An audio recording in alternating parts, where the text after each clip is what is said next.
today, and we all need to get some sort of education. We got certified plant-based nutritionists. People are nutritionists all the time, but a certified plant-based nutritionist, Dr. Bobby Price, in the building. Also, before we get too late in this episode, I want you guys to go purchase his book, Vegucation Over Medication. I looked into it a little bit, and I think everybody needs that. Big plug. Everybody needs that. So go purchase that book. But we got Dr. Bobby Price. Let's give it up for Dr. Bobby Price, man. Yeah, Bobby Price sounds like an athlete's name. It sounds great, bro. It sounds like a basketball. It sounds like on your tongue, bro. Bobby Price. Boy, when numbers. Bobby Price for Bobby 3. Price had 30. Boy, had a double last night, boy. And we ain't talking about in and out, you know? So, nah, man. Hey, you know what? We're gonna. I really want to. I want to give this episode to my brother Omar, because since your name was just even mentioned in an email, he was like, "Dog, I can't wait to talk to this guy." Got you. I cannot wait to talk to this guy. And Omar is, when it comes to as far as understanding food, this is our guy. Okay, got you. This is our guy.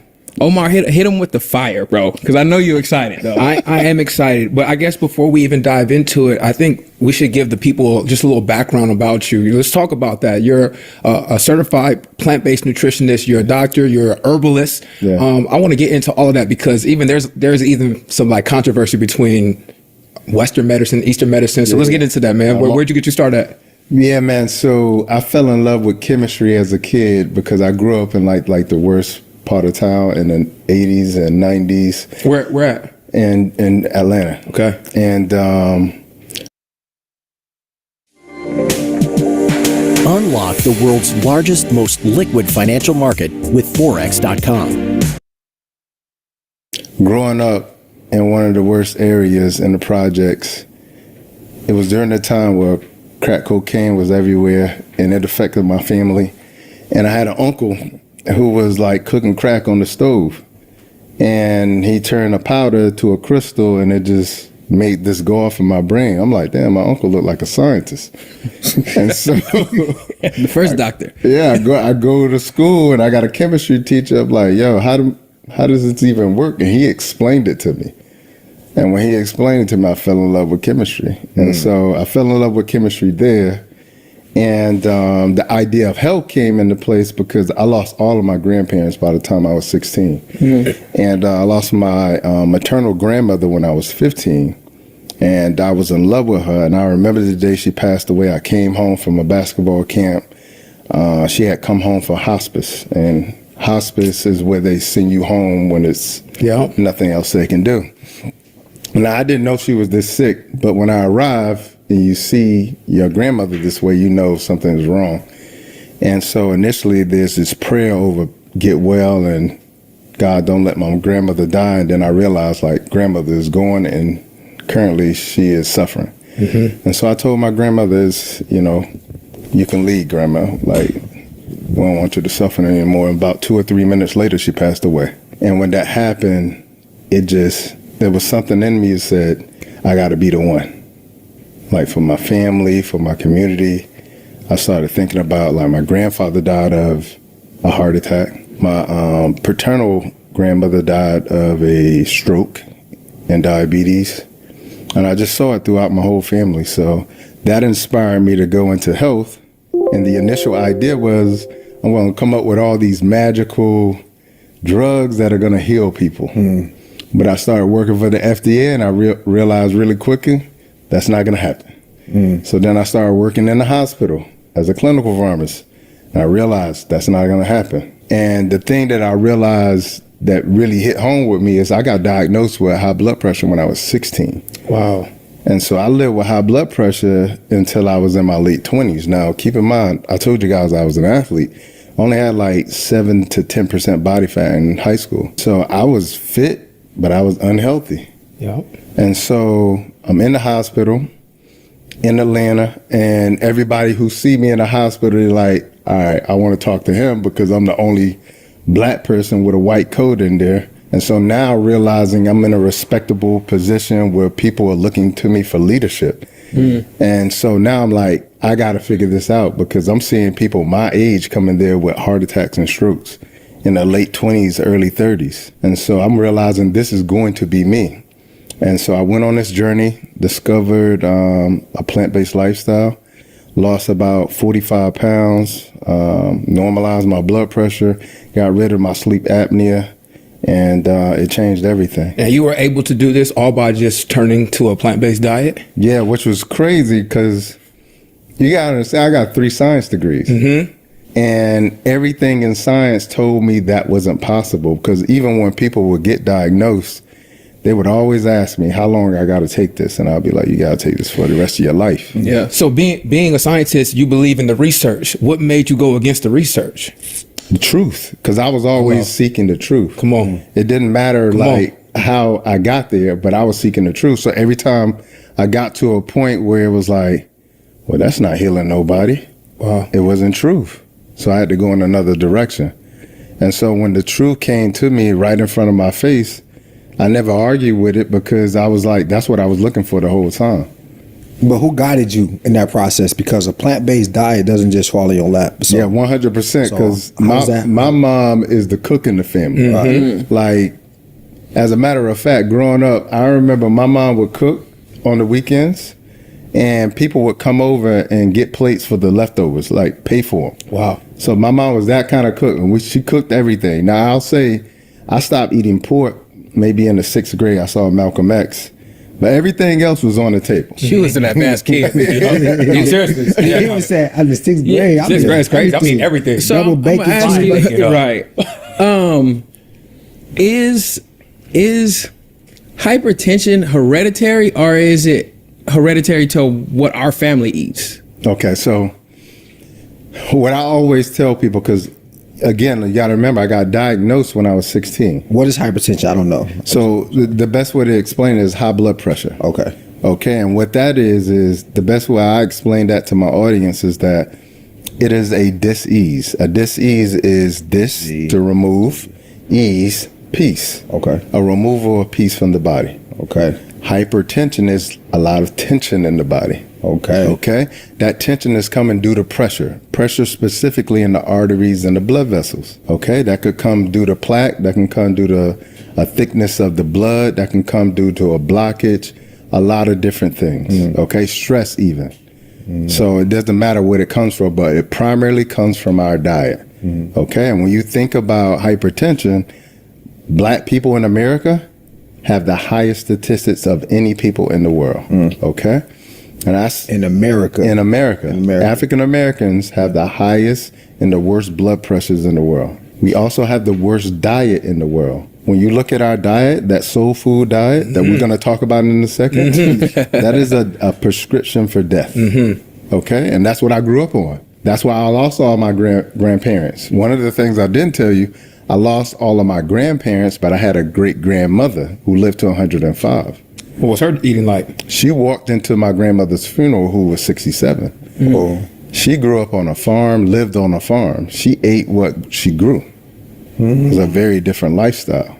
Your grandma passed away at 67. Yeah. Her, And the average life expectancy for a woman in America is like 78, 80. yeah. Yeah. Wow. So it's important to know, like, you know, my grandmother had 11 kids. And when we transitioned from the 60s and 70s, what happened was we industrialized our food after World War II. That's where you got a lot of soldiers who would take home the MREs.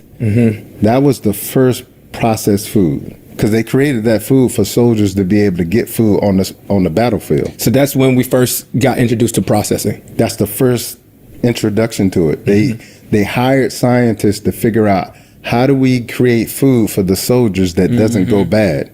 Because in World War I, most of the soldiers died not due to Starvation. warfare, they died due to starvation and malnutrition. Yeah. So even as a scientist, you know that it's not nutritious, but you know it's going to help keep the soldier alive, so they create it. Well, that was never the goal, to be necessarily nutritious. It's not to be nutritious, it's just It's to keep. create food. Yes. Right. Yeah, that Okay. World War II, that's also when the companies that built America were built. Established. Yeah. Yeah, like yeah. Hershey's, McDonald's, all the preservative, Yeah, well, KFC. a lot of the Yeah. technology came out of World War II that was created. You got to remember, World War II was against refrigerators, microwaves. Yeah. Wow. Okay. a lot of the technology that was created during the military, for the military during World War II, was then given to. Can I say blown away? Can I say I was so here that they're giving threw me off. Grand Rising, what a beautiful day it is the good Lord has made. Let us be glad and rejoice in it. Huh? Won't he do it? Another one. We here, y'all. Can't deny it. No. Can't deny it. We made it. Tuesday, y'all. Don't play with me. Stay with me. November the 4th. Turn my mic up. Alright. Oh, man. Thank y'all for watching. Y'all please like, share, and subscribe to the channel. Like, share, subscribe. If not, just like it. I know sharing and stuff is a lot. Disclaimer real quick. This is for educational purposes only. Past profit is not guaranteed future results. This company is not guaranteed profitability on any trading decision that you make. Trading at your own risk. But if you want to know how to do what we do, right, I'm going to ask you to come on over to allbarelite.com, right? I'm only reading the highlighted parts of this disclaimer, but take a screenshot of it. Read this in its entirety, right? But go over to allbarelite.com and register for our Easy 80 trading program right here at the bottom. Click on this click here button, and it will take you to a form that you can fill out. You're not really signing up for the course. You're just, clicking, and I'll reach out to you and see if I can help you out. You know what I mean? Answer some questions that you may have and see if our program may be a good fit for you. But you got Sunshine in the building. Coach Choc, aka Chocinhood. We taking from the rich and giving to the poor once more. So again, thanks for joining. Let's get it cracking. Let's see if we can get over here and check out the news. There we go. News is newsing. All right. We don't have anything happening right now, as you can see. Lemons. The orange juice jumping off into about 345 today. We're gonna have some NZD red photo news, and they're gonna do it with 2 photos. They ain't gonna play with you. Give you 2 of them pieces. All right. Now we come back. Let's see. What do we have here? All right, 53 minutes. We're looking at red photo news for USD. And then after that, we're looking at 7 hours NZD with that red photo news. And there's 3 of them over here. It's 7 hours and 38 minutes. China wants some of the action, so they're going to have some 11 hours and 38 minutes. And after that, y'all, that's it. Like, it's a limited alignments day, really. A couple of sprinkles just after this hour. The USD, you'll be able to coast and, fool around. A little volatility coming in there.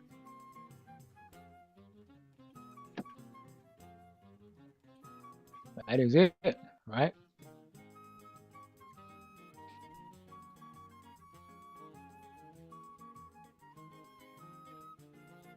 Lemons and lemons.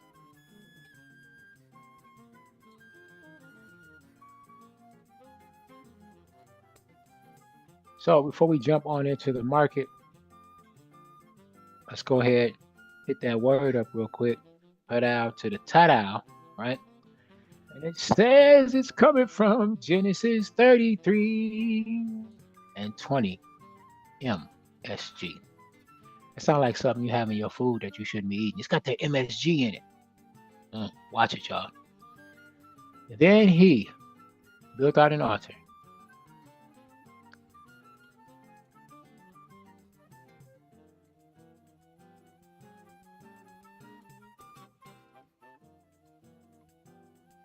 All right.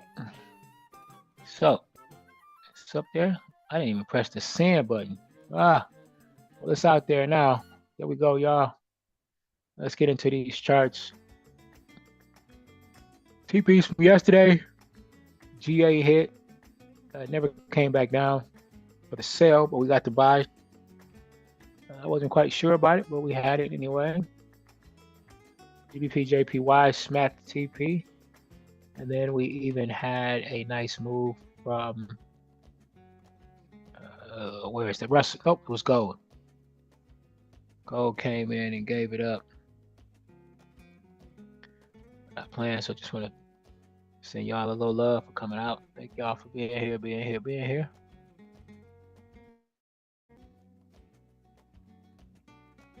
Maybe we can catch some action before things happen.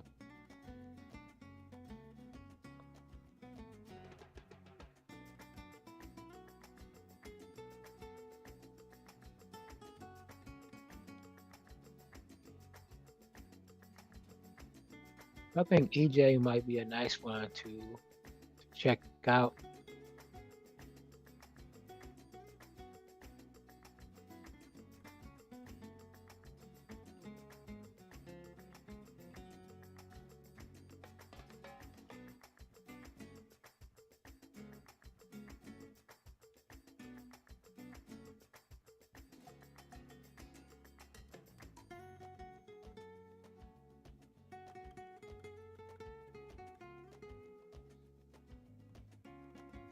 All right, here we go right here, y'all. See if we can get it in. 176.206. 176.206. The entry TP is going to be 176.100. 176.100. All right.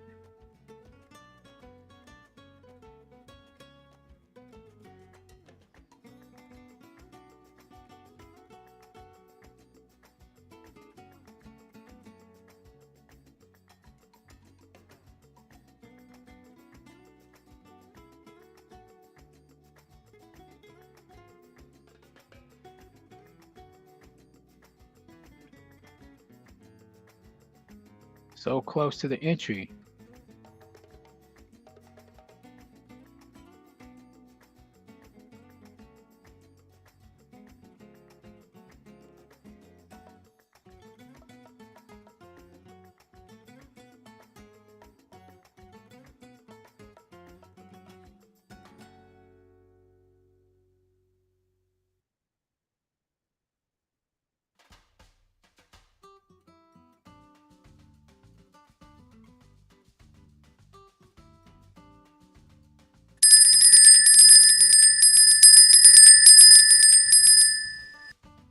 All right.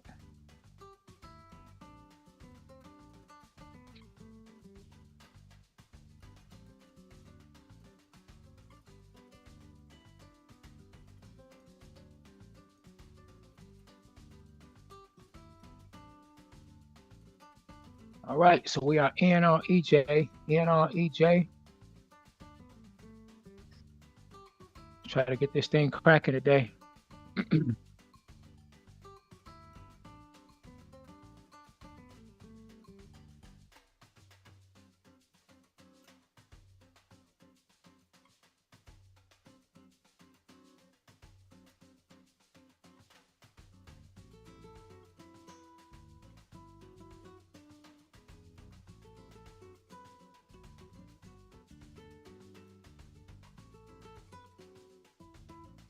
Sell stop on AUD USD. Sell stop on AUD USD.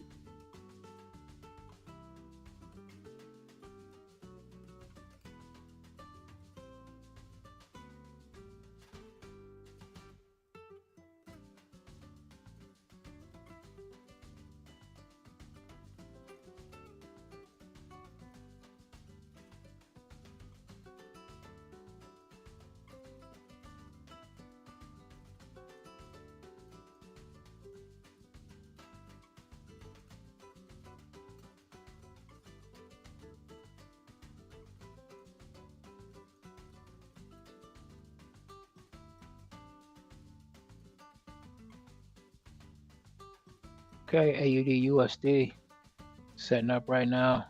Entry for AUD USD.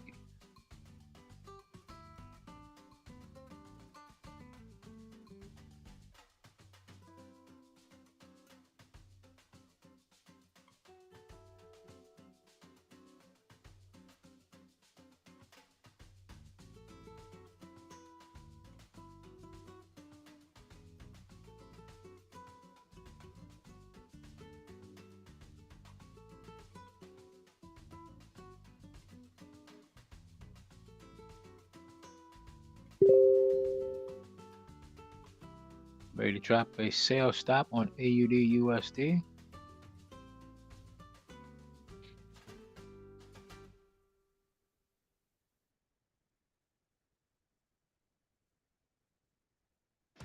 Entry for AUD USD is going to be something like 0.64852.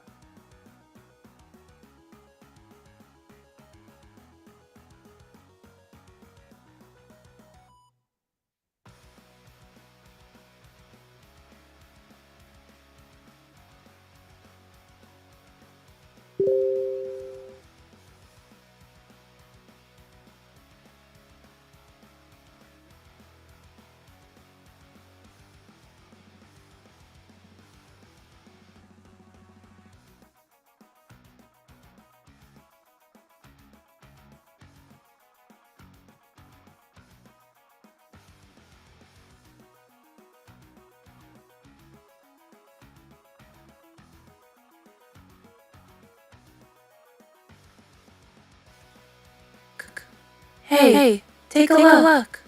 Hey, take a look. Hey, take a look.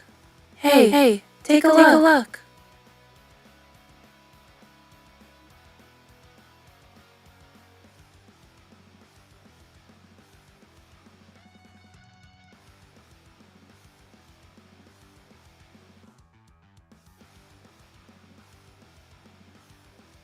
Right.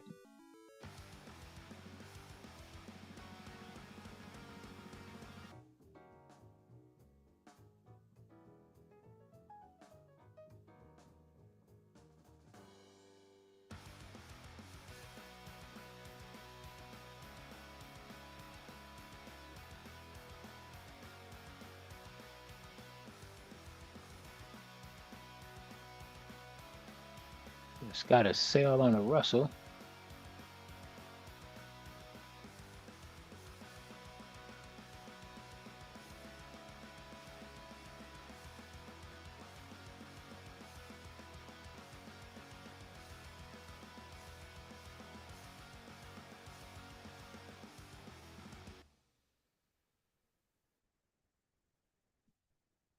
Hmm.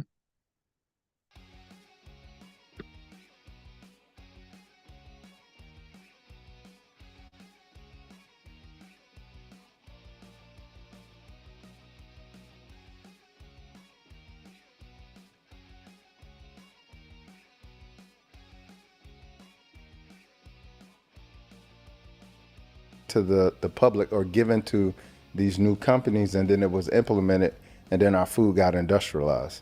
So my grandmother having 11 kids, trying to figure out how do you feed 11 kids, and now you switch from a natural oil to now you're using Crisco. You see what I'm saying? Most people had a garden in their yards. Go back to the 40s and the 50s. Now you're not going to your garden to get your food. Now you're going to a supermarket. Supermarkets didn't exist prior to the 50s. Most people didn't have refrigerators in their homes prior to the 50s. Or So you got to understand, now we're going from this fresh food society to now food products. You understand? And if you make food products, you have to use preservatives. You have to use food chemicals because they won't last long If on you the shelf. want it to have shelf life. If you wanted, that's the whole. See, when a company creates food, they're not creating food for the purposes of putting it on the shelf for 7 days and then they're going bad. Because now the store owners aren't going to buy it. Yep. But if I could put food on your shelf that could last for a year, they'll stock up on that. Yeah.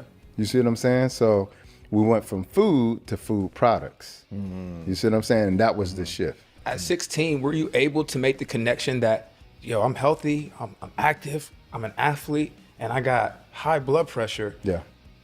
It's got to be because of the food.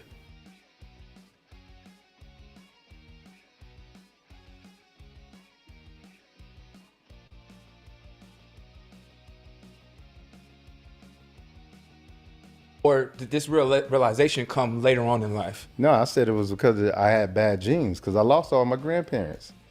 I'm like, and diabetes, hypertension is riddled through my family. So I'm like, I got bad genes. But here's the thing about genes that we now know, because we unraveled the human DNA in 2006. 95% of diseases are nutritional. Only 5% are gene-based. 95% of diseases are nutritional. Nutritional and lifestyle. So only 5% are actually based on your genetics. Those are the rarest diseases. It's not hypertension. It's not diabetes.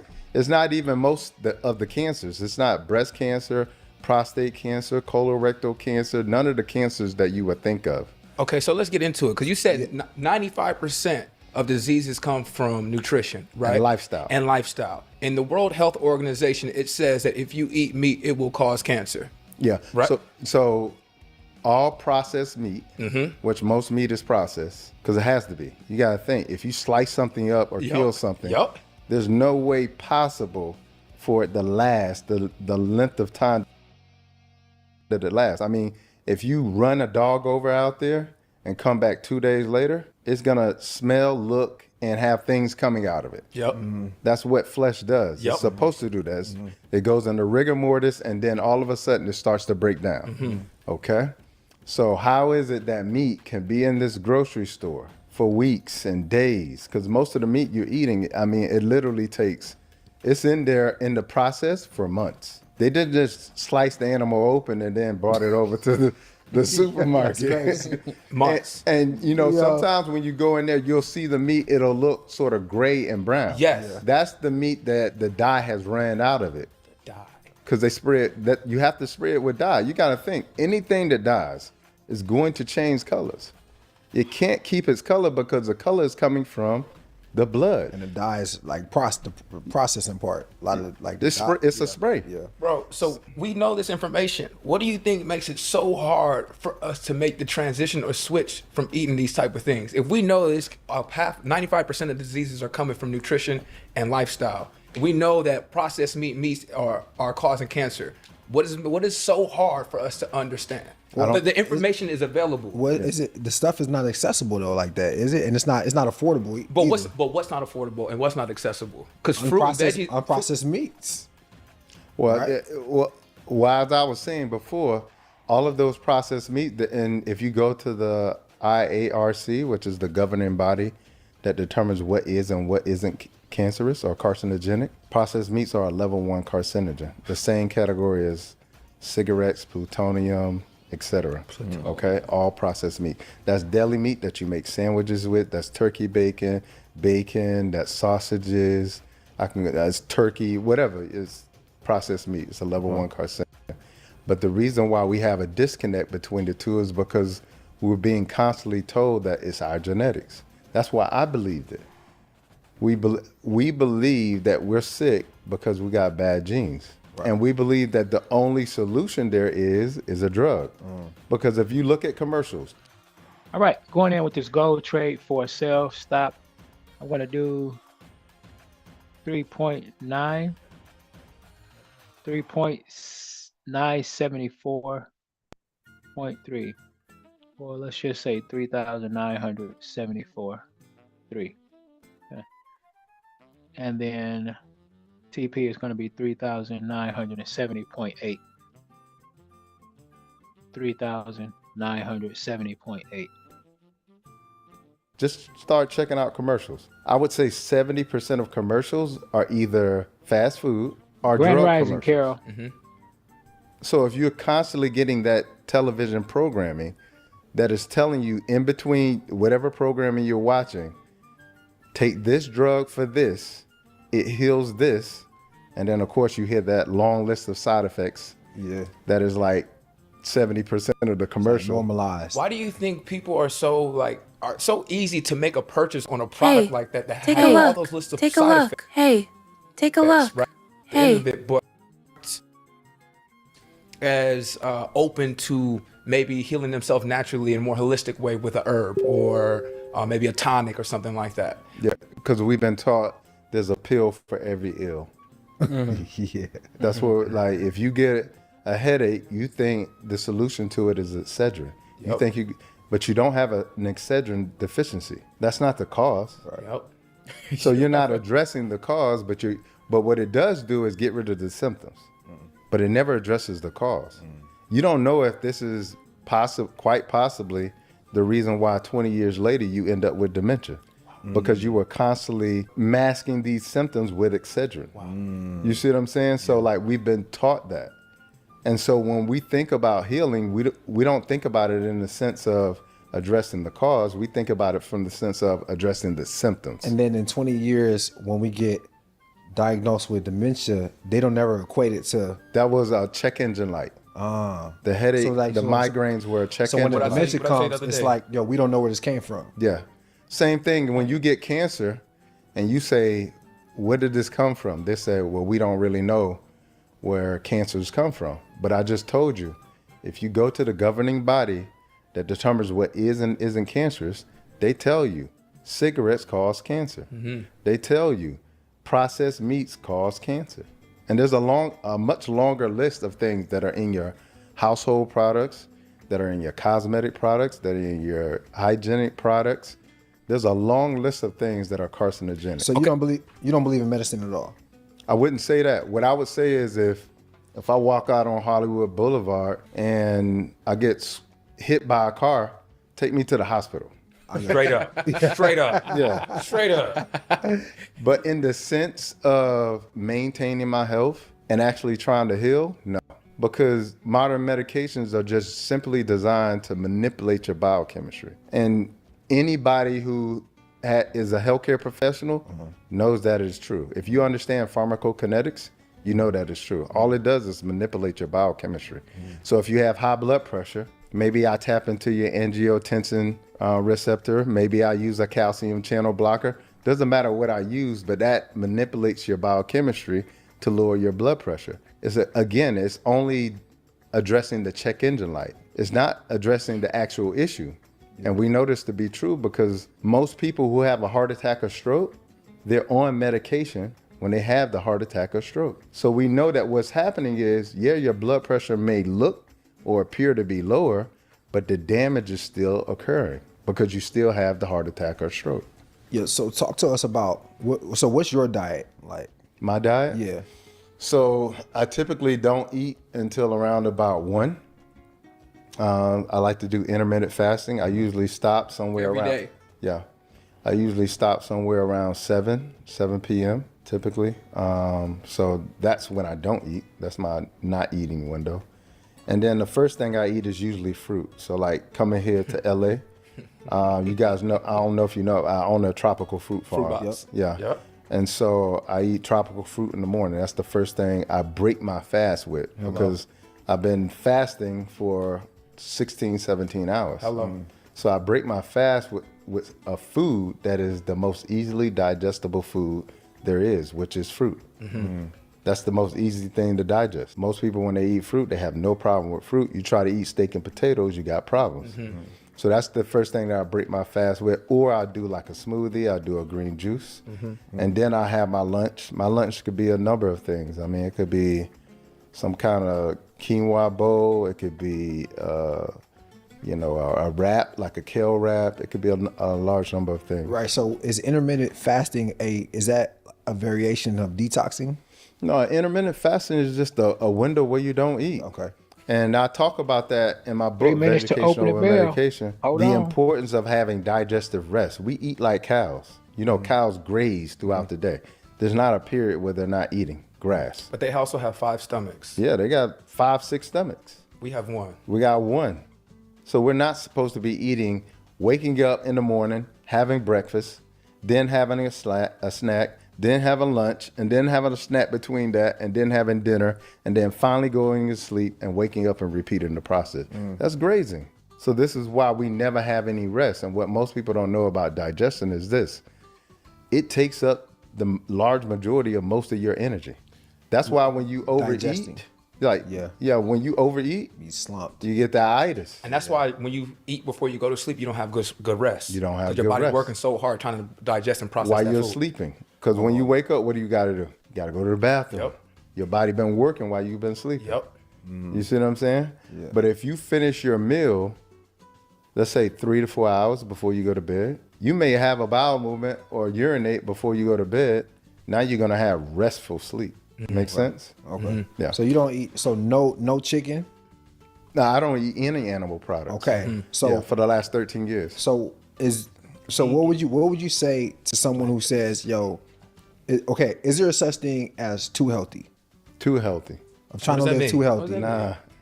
Right? Is there a such thing? Is there a such thing as trying to live too perfect in terms of your nutrition, right? Because I feel like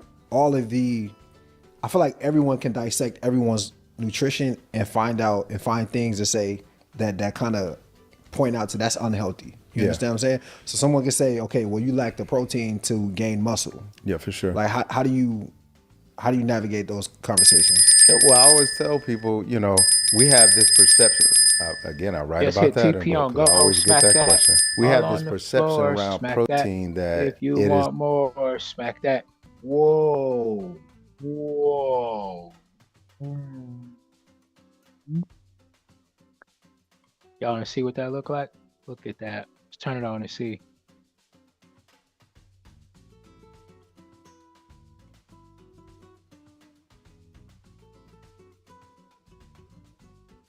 That was our sale. It pulled back and then bow. So if you would have had the system and you took this on go, your TP would be crazy. You coming in with 100 and something out the gate. What are y'all waiting on? Right? If you like go and you like to make money with go, this thing is sick. So sicklish. It's so sicklish. I don't even want to show you where the TP is at because y'all don't want to know all that. I don't even want to show you that. Turn it off. Turn it off. It's too much. It's making people sick to the stomach. They don't want to see that. All right, let's get back to this. Dr. Bobby Price. It's the first and most important thing that we need.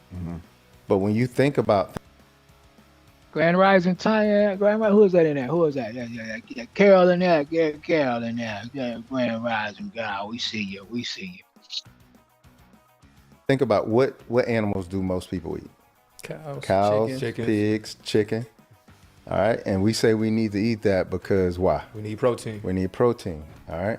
Do any of those animals eat meat? Nope. No, none of them eat meat. Horse, strong animal. Rhino, strong animal. Gorilla, strong animal. Elephant, strong animal. I can go on and on. None of them eat meat. They're the strongest animals in the world. So why is it that humans are the only species of animals on the planet that need to eat meat to get protein? It doesn't make sense at all. It's bad science. It's outdated science.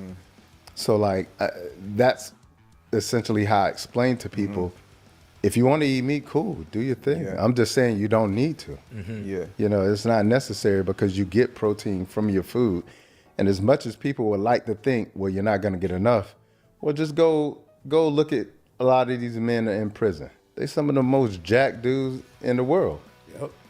They don't get no protein shakes and extra meat. Yeah, they some of the big Pause for the cause. Jeff is in the building. What's going on? Tanya's in the building. We see the love, Jeff. We already recognize him. You see them many hearts coming in. Jeff is somewhere in the building. What's going on with you this morning? How you feeling, man? How you feeling? We appreciate you. Appreciate y'all for stopping by. I'm gonna get this goal off of here. People getting sick because they don't know what the real TP is, and it don't make sense to let them suffer. We're gonna sit here and just watch this. I'm gonna get back on checking out Bobby Price. Let's get it, y'all.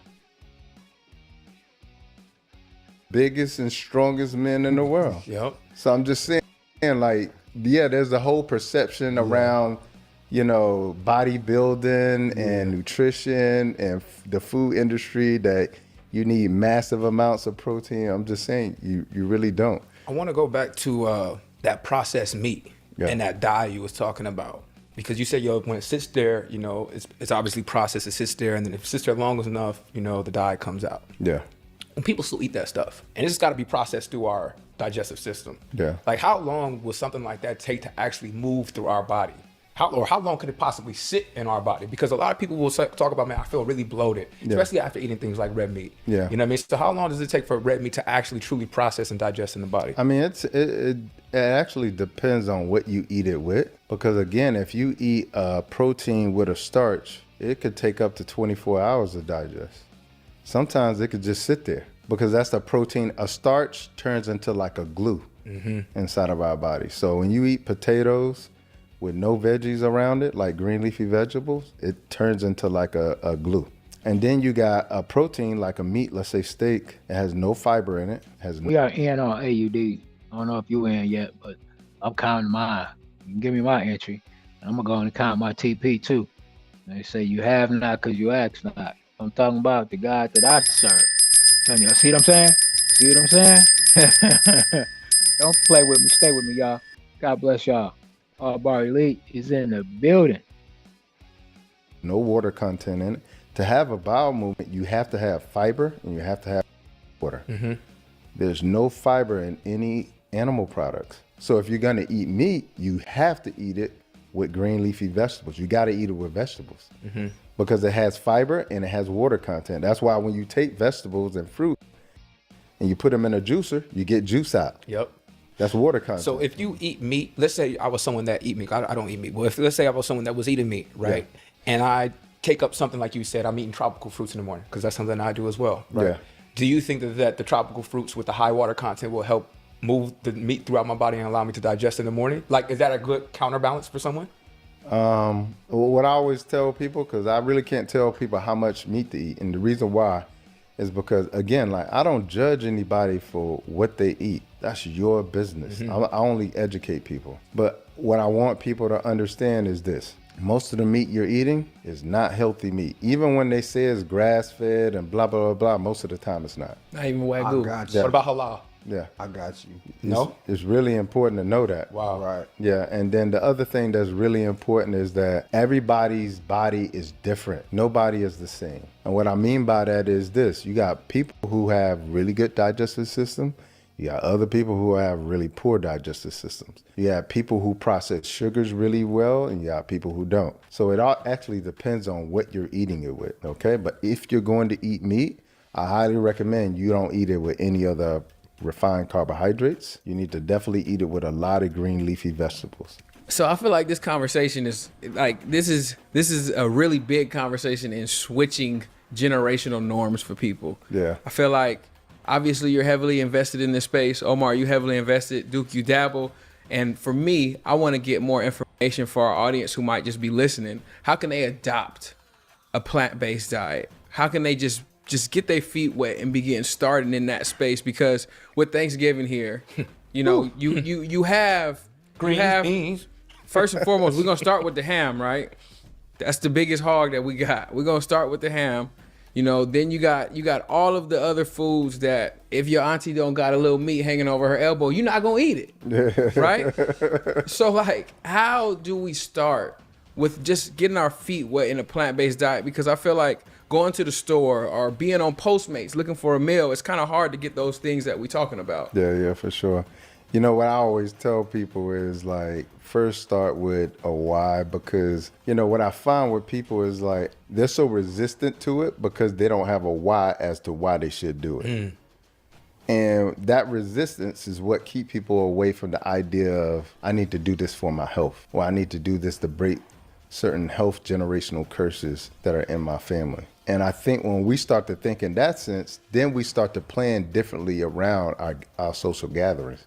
Because especially in our community, everything is centered around what we're eating and what food. we're drinking. You see what I'm saying? Alcohol, yeah. Yeah, it's centered around that. Now we start to, the first step I would say is to add before you start subtracting.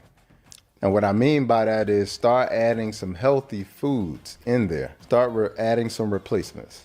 So instead of having coleslaw, can we get a mixed salad in there? You see what I'm saying? It's coleslaw, but now you done slopped it up with a whole bunch of mayo and sugar and a whole bunch of other things. Can we get a replacement in there? Instead of having a whole bunch of, you know, sweet teas and lemonades and things of that nature, can we get some coconut water in there? Why coconut water?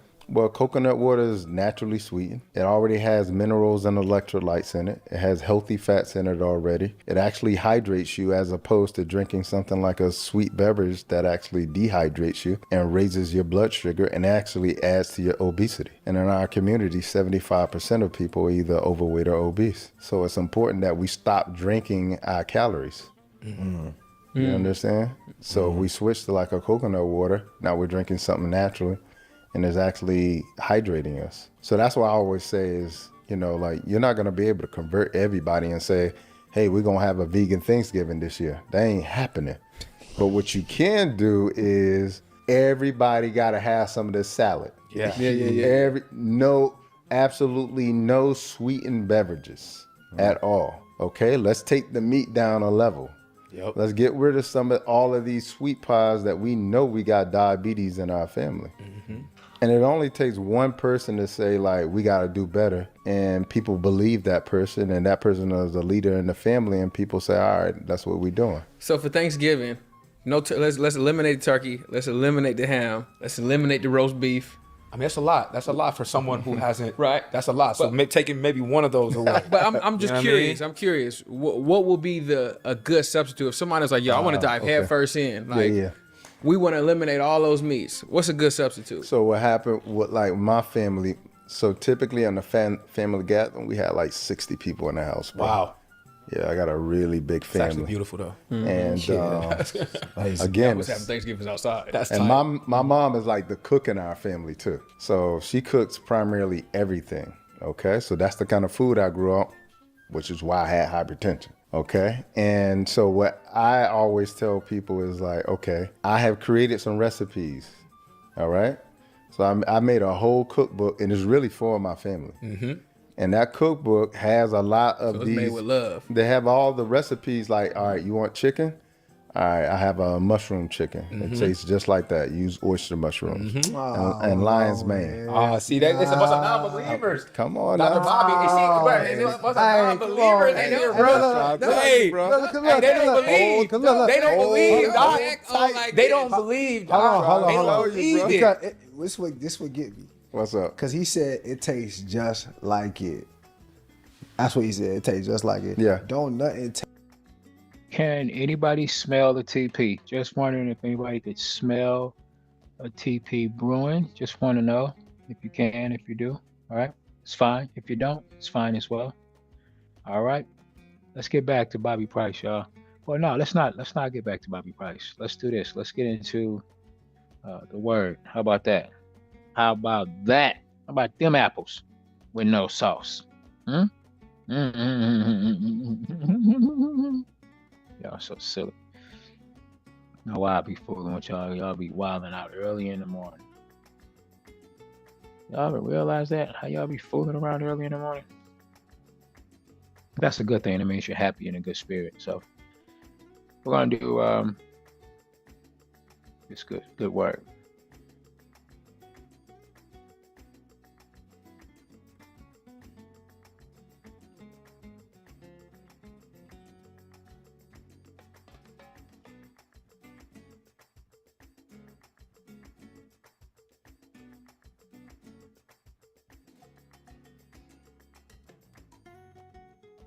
Tastes just like nothing. Yo, but can I say this? Can I? And I'm gonna challenge you. Come on. People be eating alligator and they don't know eating rabbit, and you know what they say it tastes like? Chicken. Chicken. Why can't other things taste like chicken? I don't believe When that it's either. not chicken. I don't believe that stuff. Like I'm saying, I don't believe that stuff either. Chicken tastes like chicken. No, people. Some people Does all say chicken taste like chicken? Do the chicken nuggets at McDonald's taste like chicken? Them taste yes, like nuggets. they taste like chicken nuggets. and again, like this, I'm glad you brought that up because this is the dialogue, the conversation you have, right? that And I I'm have sure you with got a my lot of family. arguments with people and stuff like And that. so I say, just taste it. Yeah. Just taste it. Just taste taste it, it. bro. Just Like, taste it. Dr. you Bobby just don't go, do too much you gonna arguing. sit here Just with me taste for it. 45 minutes Arguing. while it's getting cold. And loosen its crispiness. Hey, Look- grab Hey, it. hey, So taste it. taste it. This shit kind of good. Exactly. They tasted it and they're like, damn, the lion's mane actually tastes like steak. Yeah. They taste the oyster mushrooms. They're like, oh, this is What tastes it like ain't steak? chicken. The lion's mane? Lion's Yeah, mane. It's yeah. the big. It look like a white flower. That's a mushroom? Yeah. It's a flower? It's a flower. And they're like, all right, the oyster mushroom, no, it don't taste like chicken, but it's good. Yeah. Some And- people go ahead. And so I just think it's important for us to start to explore other options. Yeah. So that we're not, you got to understand, have you heard like they got lab grown meat now? Yeah. That's not new. You Yeah. think it's new. You think this is something that's in the pipeline. Trust me, if you eat meat, you've already been eating lab grown meat. And I don't eat that like vegan meat either. Man, I just- Yeah, just like for- all the impossible and all that kind of stuff. I don't eat just that what's either. Is that just as bad as eating meat? It's horrible. what? Because when you Eat look like at the the ingredients, Beyond Meat, the Okay. the Yeah, Impossible when you meat. look at the ingredients, look at the ingredients. Yeah. It look like a chemical soup. Yup. Yeah. The first ingredient is like water, and then it's canola oil. Yep, Jeff. And Pips canola are oil is one brewing. of the worst Pips oils are you can brewing, have. man. So just to clarify, Like them because slow you're not cooking saying pips. that meat Hey, just sometimes is it's bad. You're just saying that most of the meat that we consume is processed, which is bad for us. So like because I'm from Nigeria. Pause, Bobby, for a minute. Just, we don't process our pips. Our pips are fresh, never frozen. They digest very easily. That's why we give nothing but the best, freshest pips on the market, right? We prepare our pips by order. Our pips are not sitting up here 3 days in advance, then we give them to you. No, we don't have them sitting there just on the shelf. Our pips don't have a long shelf life, right? If you leave our pips, they will go bad. They will. Why? Because they're fresh. It's better than organic. It's all natural. Okay? So, get me started. All right. Word of the day. Gotta find it. I lost it. Okay? Don't rush me. I know I'm getting old.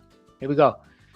Because of the Lord's great love, we are not consumed, for his compassion never fails. They are new every morning. Great is your faithfulness. Lamentations 3:22, 23 NIV. I thought I was going to sing. I thought I was going to just keep on going. I know, but I ain't trying to get ready to buy no concert tickets this morning. All right. So let's talk about this for a minute here. Imagine you have a giant magical bottle of water. No matter how much you drink, the next morning, the bottle is always full again. Okay? I mean, all the way up to the tippy top. It's right there. With fresh, clean water, right? It never runs out. You always have the freshest and the bestest. Okay? This verse right here is telling us that God love, compassion, and mercy are just like that. Yesterday may have been a bad day. Maybe you made some mistakes, or you were grumpy, stomach's hurting, had gas, whatever it is. You know what I mean? People don't want to be around you in the elevator because they knew if they was in there with you and your stomach bubbling, it was not going to be a long ride. Okay? Or you just felt sad. You might wake up feeling like, you messed up. Like feeling like you're worthless, or people don't love you, don't want to be around you. It's not really them. It's you got bad gas, right? But all of God's patience. This scripture is promising us that God's compassion and his love and his kindness never fails. When you wake up,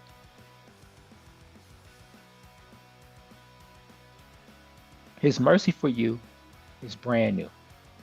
Not going to bring up what happened yesterday. He's not going to be petty like me, right? And talk about what you did yesterday. I could be petty. My wife look at me like, I'll be petty. Don't act like I'm the only one. But the scripture promises that God's compassion, his love, his kindness, it never fails. When you wake up, his mercy for you is brand new. It's got that brand new car smell every time. all the way to the tippy top, just like that bottle of magical water.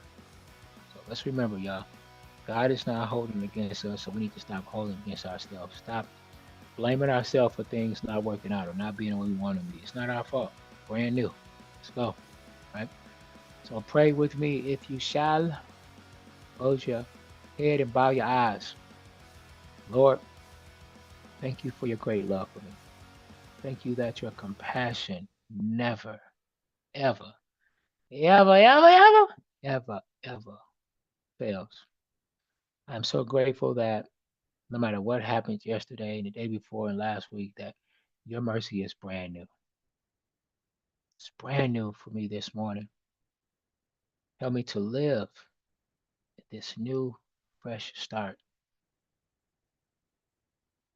that you have given me today. And the fresh start that you will give me every tomorrow after this. Great is your faithfulness. Amen. All right, y'all. Back to it. We got a TP smashed over there. Jeff was talking about smelling them pips, and there they are. Ain't nothing going on but the pips. TP smashed on EJ. TP smashed on EJ. All right. So we got a couple of minutes left.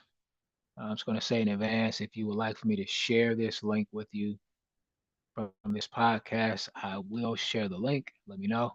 But I'm going to continue it now. Nigeria, right? Gotcha. And I've seen my family like kill a cow right in front of me, or kill a goat or chicken right in front of me, take it upstairs, pick it, boil it, and we eat that. Right. So in situations like that, what's your outlook on that type of thing? So I want you to think about it. Mm-hmm. You have you been back to Nigeria? Mm-hmm. Okay, so when you go to Nigeria, they got the same health issues we got right here. Mm-hmm. There's no different.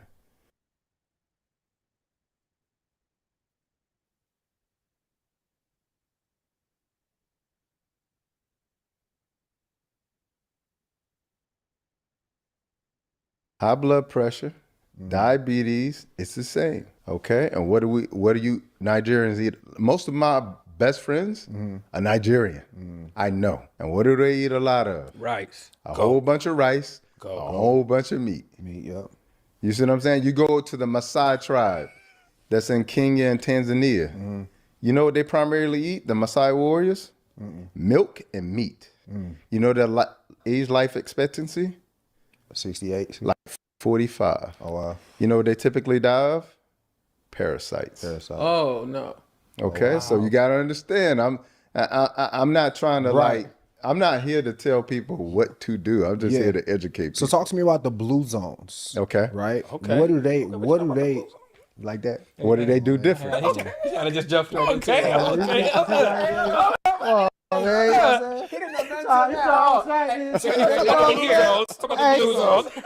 He just jealous. Nah, but talking about the blue zone, like what the people on is it a specific part of Asia? Is it Japan? I'm not sure exactly what the area is, but what do they eat? There's 5 blue zones around the world.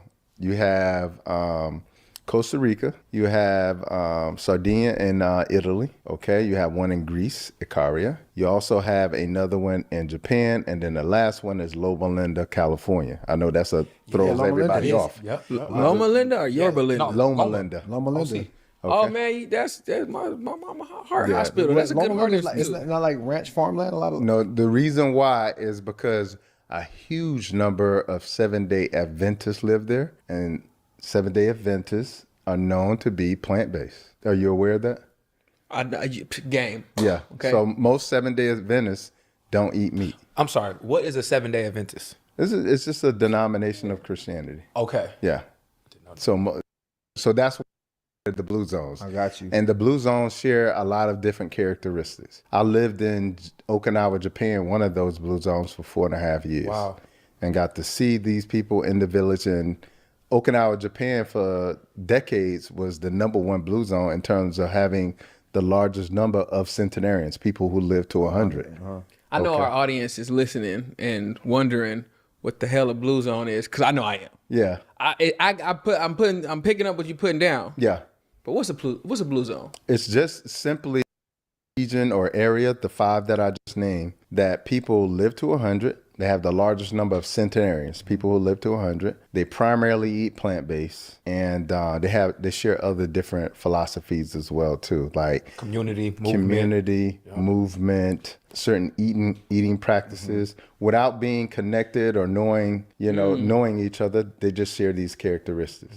So Okinawa, Japan was one of those. So that's why I chose to move take there. a look. And as I'm living there for 4.5 years, going to this village and being able to see how they live on a daily basis, what they eat, seeing people who are 97, 102, climb trees, walk up hills, garden, etc. That's beautiful. What I noticed was their lifestyle was just like my great-grandmother who lived to 105, okay? As opposed to my grandmother who lived to 67 and died at 67, okay? My great-grandmother, they had an outhouse. You had to go outside to use the bathroom. No electricity, okay? No electricity means what? No refrigerator. Everything fresh. Out of the backyard, the side yard, the front yard. Farm table. When we got sick or something like that, guess what they did? Went to the backyard, the side yard, the front yard, gave you a remedy. So my great-grandmother lived just like the people in Okinawa, Japan. You see what I'm saying? Yep. Barely ate any meat because you can't chop a chicken up every day. And even if you did, where you going to put the rest of it? There's no refrigerator. You see what I'm saying? So primarily Monday through Saturday, my great-grandmother ate mostly plants. She was plant-based. On Sunday, that was the day she probably ate meat when the pastor came over from church and they had a big feast. And that was the lifestyle of most people, because back in the day, you had to go to a butcher to get meat. You didn't go to there was no supermarkets. You see what I'm saying? Meat was expensive. It was the most expensive thing that you could buy. Yeah. And so living in this blue zone for 4.5 years, it just showed me like, okay, that's what I miss. I was supposed to be living like my great-grandmother, okay? But I was living the lifestyle of my grandmother, which is why I got diagnosed with high blood pressure at the age of 16. And so, that is what the blue zone is about. You said we're all different. Yeah. But is there a certain way, even though we're all different, is there a certain way that our people should be eating? Yeah. You know what I mean? Is there a specific diet? And I know, again, everyone is different. Everyone's body, digestive system, all that stuff is different. Yeah. But generally speaking, is there a specific diet that our people should stick to? The foundation of what you should be eating is fruits, vegetables, nuts, and seeds. That's the foundation of what you should be. Seeds. You get everything you need from that. I give you, the only few things that they say that you get from meat that they say you don't get from plants. They say you don't get protein. You do, unless I'm like Magic, because I have not eaten meat in 13 years, and I'm 6'2" and I'm 220 pounds. So you can get your protein from plants. All right. They also say you don't get vitamin B12. Well, guess what? That's not true either. Vitamin B12 actually comes from a bacteria in the soil. It doesn't come from the actual animal. The animal eats the grass and gets that bacteria from the soil that's in the grass, and then we eat the animal and we get the secondary vitamin B12. You see what I'm saying? But you can get vitamin B12. And most of the patients that I would see come into the clinic to get a prescription for vitamin B12, most of them ate meat. I'm just keeping it real. Most meat eaters have that deficiency too. And so those are the two primary things, and then some other B vitamins. But again, I think it's really important to know and understand if you don't have those deficiencies, then you don't have any problems. If you have those deficiencies, you can use supplements. But the foundation of what you should be eating, you have to have fiber in your diet. And the only place you can get fiber is from plants. You have to have There's no fiber in fruits? Well, that's plants. Okay. You see what I'm saying? Yep. So fruits, vegetables, nuts, and seeds, that's where fiber comes from. You have to have fiber. Fiber feeds the good bacteria in your gut, which is responsible for 80% of your immunity. So if you don't eat fiber, you don't feed that bacteria, it doesn't produce immunity for you. You see what I'm saying? That's why if you're on something like a carnivore diet, down the line, you're going to be inflamed, one, but you're probably going to end up with some autoimmune issues down the line as well too. Let's go there. Would you say that if you eat meat, or would you say that they are injecting hormones into the meat? Nah, I don't have to say it. It just is. It is what it Yeah. is. Yeah. So, Wow. This is and good it, stuff, and y'all. no, Good stuff. what I'm Well, just stick saying right is here. like, Stay it with just y'all. look like me, dog. I think it might Just be think date, about date. how The big these date, animals are now. And I got a date. You know, like Date, I date, remember lady. being a kid having my Me and the wife gonna first get out, buffalo kick wing. it, It was like this. work on our tan. Now they're like this. Maybe not. Yeah, them wing stuffs be going crazy. You know what I'm saying? So But we're gonna get up out of here. We appreciate y'all being recombinant here. Thank y'all bovine for growth joining us. hormone, they Appreciate put you. that in cows. When you eat the We're gonna get up out of here, y'all. Y'all enjoy your day. I did drop the link. Watch the rest of this podcast. It is a good one. It's nice to be educated on our body, what it needs, what it likes, what it loves. But learning how to take care of ourselves is key. Right. So y'all take care. Have a good one. And the good Lord says the same. We'll see y'all tomorrow. We are out.